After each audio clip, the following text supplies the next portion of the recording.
appointed by electoral process. Parliament held a special session following the short break after the budget reading. The session that began at about 9:30 saw members of the newly inaugurated 10th Parliament sitting in the chambers for the first time. The 80-member capacity chamber was bursting at the seams, with many of the 427 members turning out. Speaker of Parliament Rebecca Kadaga, who chaired the session, appealed to members to be considerate and use the available space as best as they could to ensure and all were comfortable as possible. Madam Speaker, I do appreciate the importance. The first business was to vet newly reappointed Prime Minister Dr. Ruhakana Rugunda.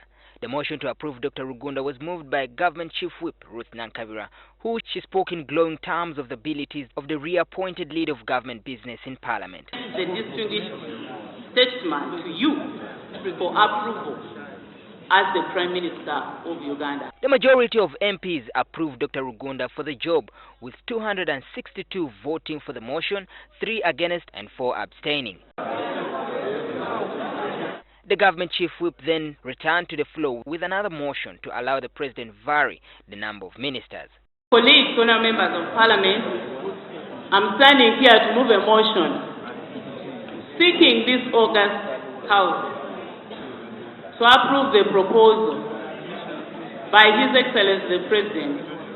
The motion was seconded by Kasanda South MP Simeon Subuga, who said the president should have a free hand to choose his team. Other MPs who supported the motion argued that more ministers would allow the president effectively deliver services to the people as promised in his manifesto. What is very important for the increase of ministers that we note, or I note in particular, is that our people need services.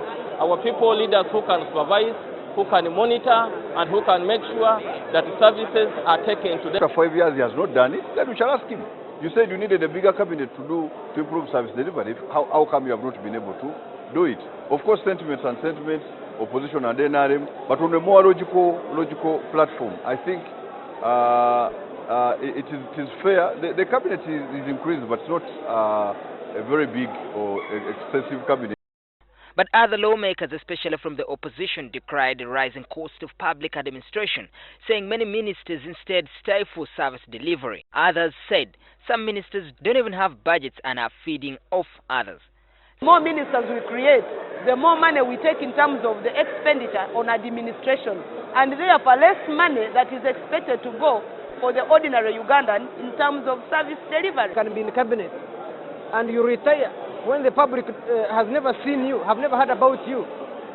It is proof that you don't need more ministers to perform. Some lawmakers said the motion was to help the president appease certain communities and interest groups that had cried foul after the list of cabinet nominees was released a week ago. Soga region, for long they have cried out, they want a ministry because it's one of the regions which are very poor.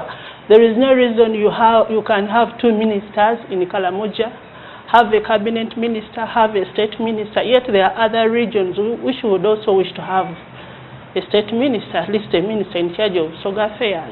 I don't see any relationship between the number of ministers and service delivery.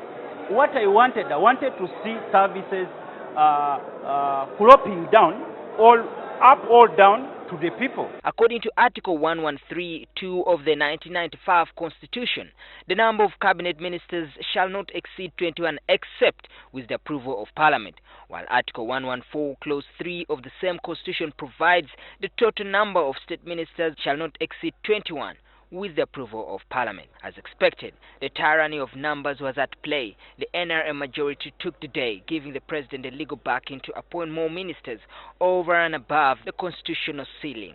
Maurice Ochol, NTV at Parliament.